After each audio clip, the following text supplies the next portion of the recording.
हमारा lecture number 6 है। Last lecture में हमने बिजनेस के बारे में पढ़ा था। अगर आप लोगों ने लेक्चर नंबर 5 को नहीं देखा है तो मैं लिंक डिस्क्रिप्शन में डाल दूंगा, आप वहां से जाके लेक्चर नंबर 5 को देख सकते हैं। तो चलिए आज का टॉपिक स्टार्ट करते हैं, जिसमें लेजर, ग्रुप्स और बाउचर क्या होते हैं इनके बारे में पढ़ेंगे। जब हम टैली में कोई भी लेन देन ट्रांजेक्शन यानी कि करते हैं तो सबसे पहले हमें उस एंट्री में आने वाले अकाउंट्स को बनाना होता है। इन्हें क्या बोलते हैं? इन्हें लेजर बोलते हैं। ठीक है, जैसा कि हमने फोर्थ लेक्चर में क्या किया था, लेजर कैसे क्रिएट किए जाते हैं, ट्रायल बैलेंस कैसे क्रिएट की जाती है और प्रॉफिट एंड लॉस वगैरह बैलेंस शीट कैसे बनती है, ये सारी चीज़ें सीखी थी।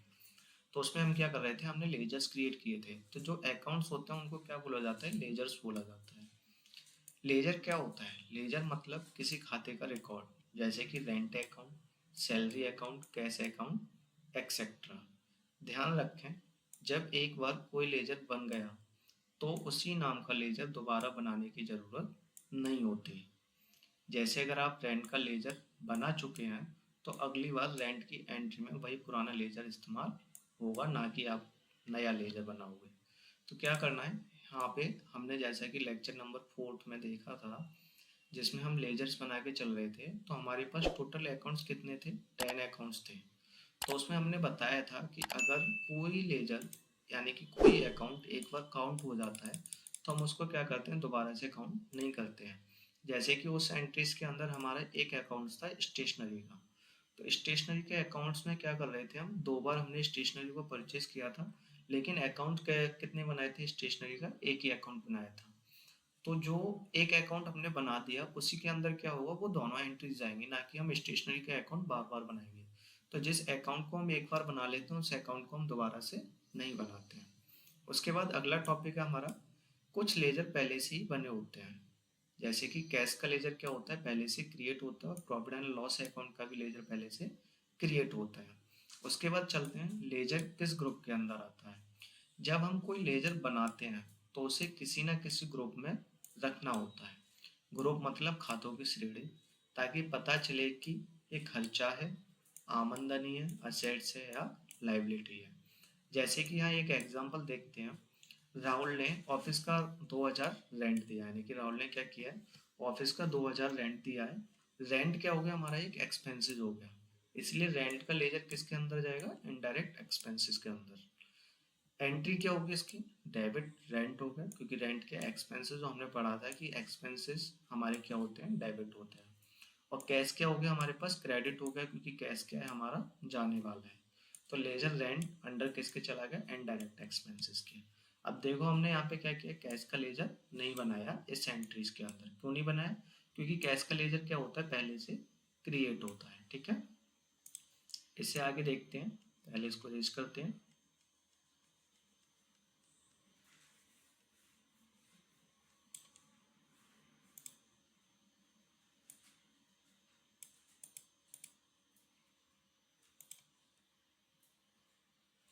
नेक्स्ट टॉपिक है हमारा, बाउचर क्या होते हैं। बाउचर एक डॉक्यूमेंट होता है जिसमें आप टैली में ट्रांजैक्शन की एंट्री करते हैं। टैली में पहले से कई प्रकार के बाउचर बने रहते हैं, जैसे payment voucher, receipt voucher, counter voucher आदि। यानी कि क्या होता है, बहुत सारे बाउचर्स हमारे इसमें क्या होते हैं? पहले से क्रिएट होते हैं। जैसे कि हमारे लेजर में 2 लेजर्स पहले से क्रिएट थे, कैश का लेजर और प्रॉफिट एंड लॉस अकाउंट का लेजर। उसी तरीके से क्या होता है, हमारा बाउचर्स में भी कई सारे बाउचर्स पहले से क्रिएट होते हैं। आपको ये पता होना चाहिए कि कौन सी एंट्री किस बाउचर में की जाएगी, यानी कि आपको एंट्रीज की ये नॉलेज होनी चाहिए कि कौन सी एंट्री आपकी किस बाउचर के अंडर जाएगी। ये चीज़ हम आगे सीखेंगे कि हम कैसे पता करेंगे कौन सी एंट्रीज किसके अंडर जाएगी। फर्स्ट एग्जांपल है यहाँ पे, पेमेंट देने पर पेमेंट बाउचर, यानी कि पेमेंट जब हम देंगे तो किस बाउचर के अंदर जाएगी? पेमेंट बाउचर के अंदर। पैसे मिलने पर रिसिप्ट बाउचर, यानी कि जब हमें पैसा मिलेगा तो किस बाउचर के अंदर एंट्री जाएगी? रिसिप्ट वाउचर के अंदर एंट्री जाएगी। उसके बाद यहाँ पे कुछ नोट दे रखे हैं, जैसे कि ट्रांजैक्शन करते वक्त लेजर बनाना जरूरी होता है। यानी कि जब हम ट्रांजैक्शन करते हैं उस टाइम पे क्या जरूरी है? लेजर बनाना जरूरी होता है। अगर लेजर नहीं होगा तो आप एंट्रीज नहीं डाल पाओगे। सेकंड पॉइंट, एक बार बने लेजर को बार बार बनाने की जरूरत नहीं होती, जैसा कि हमने पहले ही पढ़ा है कि जो लेजर एक बार क्रिएट होगा उस लेजर को दोबारा से क्रिएट नहीं करेंगे। थर्ड पॉइंट, हर लेजर को सही ग्रुप्स में रखना जरूरी है। फोर्थ पॉइंट, एंट्री वाउचर पर होती है, सही वाउचर चुनना जरूरी है। यानी कि जो हम एंट्री करेंगे वो एक वाउचर पे करेंगे, उसके लिए हमको क्या करना है, एक राइट वाउचर जो उसको चुनना जरूरी होता है। हम किसी गलत वाउचर पे अगर एंट्री डाल देंगे तो क्या होगा, हमारा trial balance, profit and loss, balance sheet क्या होगी, हमारी गलत हो जाएगी। तो इसलिए हम क्या करेंगे, जो भी जनरल एंट्रीज डालेंगे वो एक राइट वाउचर पे डाल के चलेंगे। अगर गलत भी हो जाएगा तो कोई दिक्कत नहीं है, वो बाद में सही हो जाता है। तो इसमें सबसे पहले हम देख के चलते हैं टैली में इम्पोर्टेंट ग्रुप्स और उनका मतलब। सबसे पहले हमारे यहाँ होता है कैपिटल अकाउंट, जिसको बोलते हैं पूंजी खाता। जब कोई व्यक्ति या मालिक अपने बिजनेस को शुरू करने के लिए जो पैसा लगाता है उसे कैपिटल अकाउंट कहते हैं। यानी कि जब कोई व्यक्ति या कोई मालिक अपने बिजनेस को स्टार्ट कर रहा है तो उसमें वो क्या कोई भी पैसा लगा रहा है तो उसको क्या बोलेंगे, कैपिटल अकाउंट बोलेंगे। सेकंड पॉइंट है इसमें टैली में इसका लेजर बनाते समय इसे कैपिटल अकाउंट ग्रुप के अंडर रखा जाता है। यानी कि जो हम कैपिटल का लेजर बनाएंगे या फिर जो पर्सन पैसे लगा रहा है उसमें उसका लेजर बनाएंगे वो किसके अंदर जाएगा, कैपिटल ग्रुप्स के अंदर जाएगा। थर्ड पॉइंट है पूंजी नगद, बैंक, मशीनरी या किसी भी रूप में हो सकती है। यानी कि जो आपका पैसा लग रहा है उसमें वो नगद हो सकता है, कैश, बैंक हो सकता है, मशीनरी या किसी भी रूप में हो सकती है। सेकंड है हमारे पास यहाँ पे लोन्स लायबिलिटी, यानी कि ऋण जो होता है हमारा।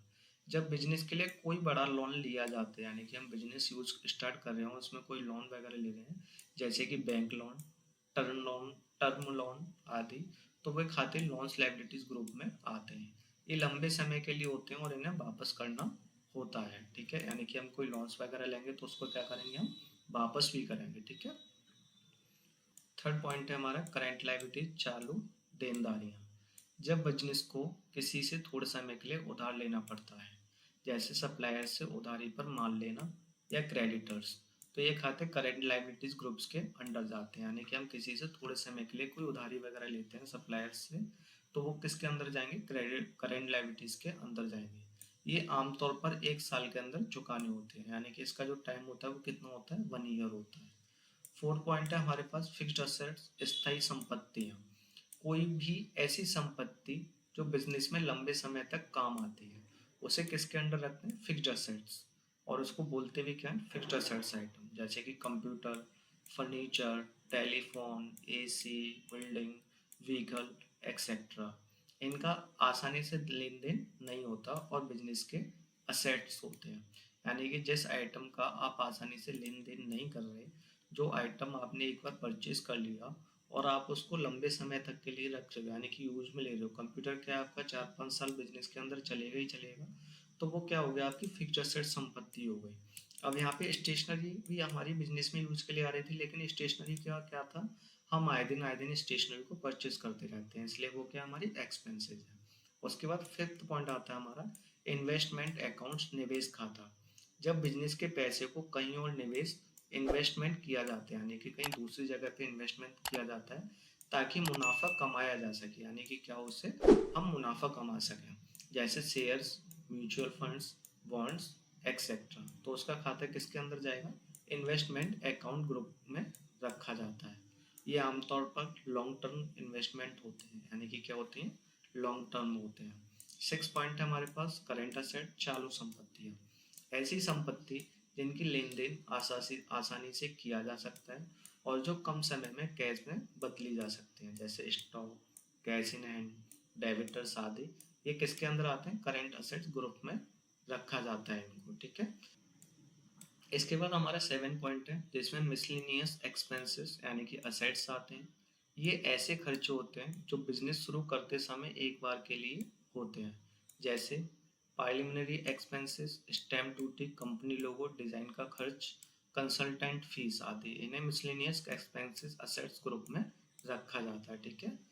जैसे कोई आप कंपनी लोगो वगैरह क्रिएट करा रहे हो तो वो डिजाइन कराया आपने तो वो क्या खर्चा है, तो वो किसके अंदर जाएगा, मिसलिनियस एक्सपेंसेस के अंदर जाएगा। इससे आगे हम देख के चलते हैं जो कि हमारा 8 पॉइंट है पहले। तो ये हमारा 8 नंबर है जिसमें सस्पेंस अकाउंट यानी कि सस्पेंस खाता। कभी कभी कुछ एंट्रीज गलती से छूट जाती हैं, यानी कि जो एंट्रीज हैं वो क्या होती हैं, हमसे छूट गई हैं किसी तरीके से, जिसकी वजह से ट्रायल बैलेंस बराबर नहीं आता है। तो क्या होता है, उसकी वजह से ट्रायल बैलेंस हमारा इक्वल नहीं आता। उस समय उस फर्क की रकम को टेम्परेरी तौर पर सस्पेंस अकाउंट में डालते हैं ताकि रिपोर्ट सही दिखे। यानी कि क्या करेंगे, उसको हम एक टेम्परेरी तौर पर डालेंगे सस्पेंस अकाउंट्स के अंदर, जिसकी वजह से हमारा ट्रायल बैलेंस जो है वो सही आ जाए। बाद में सही एंट्री करके इसे एडजस्ट कर देते हैं, यानी कि बाद में क्या करते हैं, फिर उस एंट्री को सही कर देते हैं और उसको ट्रायल बैलेंस वगैरह जो उसको एडजस्ट कर देते हैं।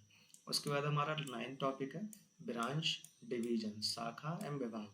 अगर किसी मेन कंपनी की कोई ब्रांच या अलग डिवीजन है तो उसके सारे खाते ब्रांच डिवीजन ग्रुप में आते हैं। उसके बाद आता है हमारा सेल्स अकाउंट, बिक्री खाता। जब बिजनेस में कोई सामान या सर्विस बेची जाती है तो उसकी एंट्री सेल्स अकाउंट्स ग्रुप में की जाती है। यानी कि जब हम कोई सामान बेच रहे हैं या फिर सर्विस दे रहे हैं किसी को, तो वो किसके अंदर आएगी, हमारी सेल्स अकाउंट्स के अंदर आएगी। इससे आगे हम चलते हैं अपने 11 नंबर टॉपिक पे।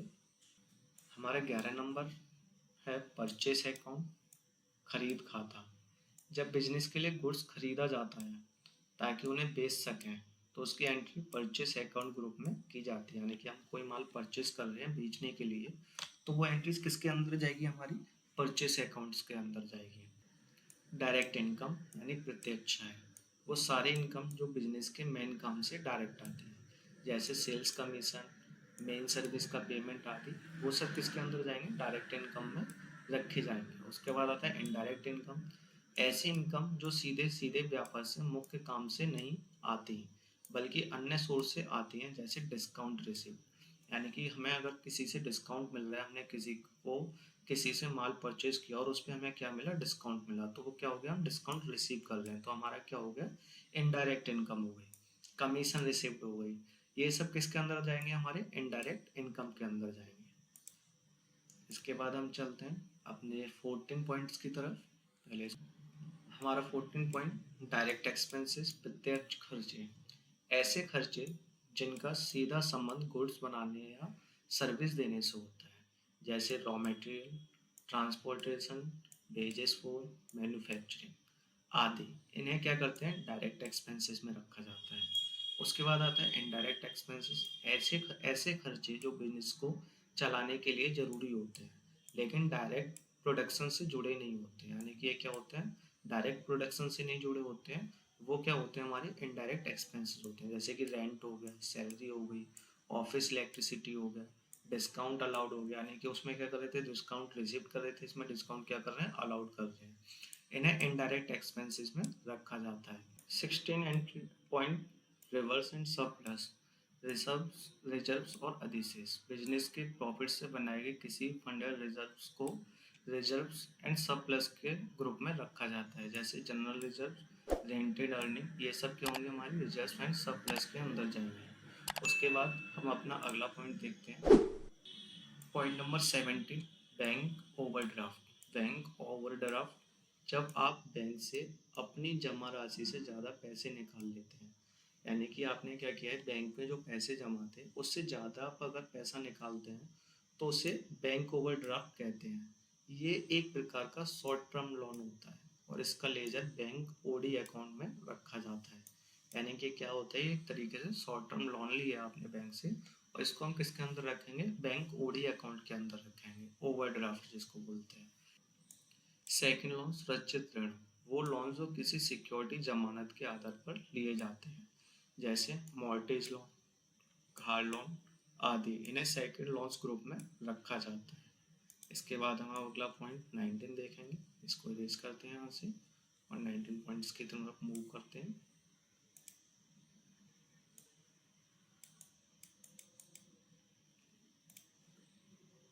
पॉइंट नंबर 19, अनसिक्योर्ड लोन्स, असुरक्षित ऋण, वो लोन जिनके पीछे कोई सिक्योरिटी नहीं होती है, जैसे फ्रेंड्स या रिलेटिव से उधार लिया गया पैसा।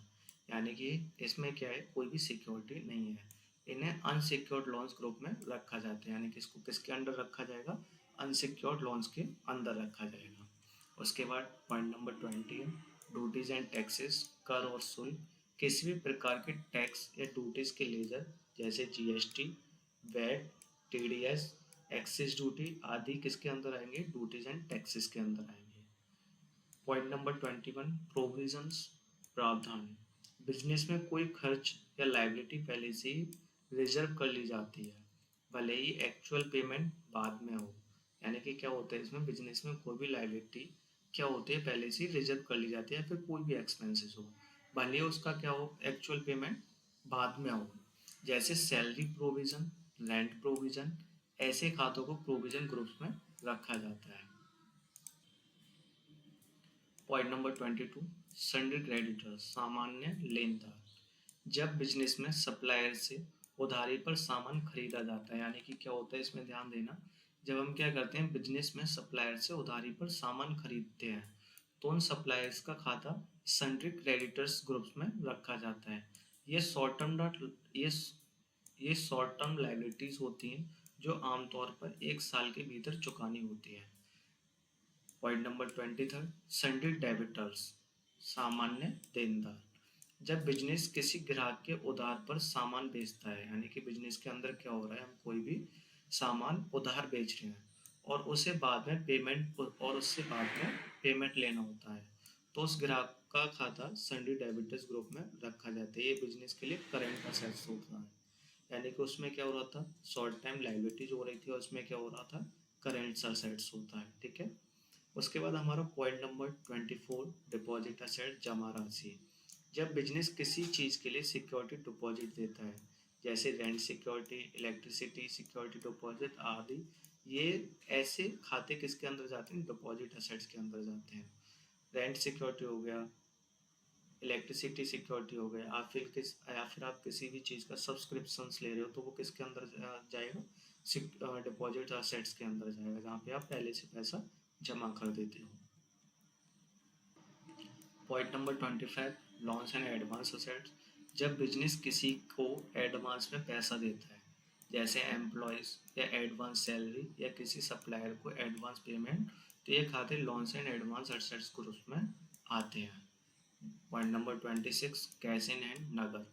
जितनी भी कैश राशि आपके पास मौजूद है उसका खाता कैश इन हैंड ग्रुप में रखा जाता है, जैसे पेटी कैश और मैन कैश आदि। Point number 27, stock in hand. Business में जितने भी माल बेचा हुआ है, जिसे बेचा जाना है, उसे स्टॉक इन हैंड ग्रुप में रखा जाता है। इसे क्लोजिंग स्टॉक भी कहा जाता है। Point number 28, bank account. सभी प्रकार के बैंक खाते जैसे saving account, current account, OD account, ये सारे अकाउंट्स किसके अंदर जाएंगे, आपके बैंक अकाउंट ग्रुप के अंदर रखे जाते हैं। ये हमारा लास्ट पॉइंट था। हमारे ग्रुप 28 थे टोटल, जो कि हमने इस वीडियो में कवर कर लिए। इससे अगली वीडियो में हम वाउचर्स के बारे में पढ़ेंगे। आज के लिए इतना ही, मिलते हैं अगले लेक्चर में। अगर आपको ये वीडियो पसंद आई हो तो वीडियोस को लाइक करें, चैनल को सब्सक्राइब करें और बेल आइकन प्रेस करना ना भूलें, जिससे कि आने वाली वीडियोस का आपके पास नोटिफिकेशन आ जाए। अगर आप सीधा मेरे से जुड़ना चाहते हैं तो आप मेरे टेलीग्राम चैनल को ज्वाइन कर सकते हैं। आप सभी को स्टडी मटेरियल अपडेट शेयर करता रहता हूं और आप मुझे इंस्टाग्राम पर भी फॉलो कर सकते हैं। वहां मैं शॉर्ट टिप्स और ट्रिक्स डालता हूं जो आपके लिए काफी हेल्पफुल रहेगी। सबके लिंक आपको डिस्क्रिप्शन में मिल जाएंगे। तो मिलते हैं अगली क्लास में, तब तक के लिए धन्यवाद और हैप्पी लर्निंग।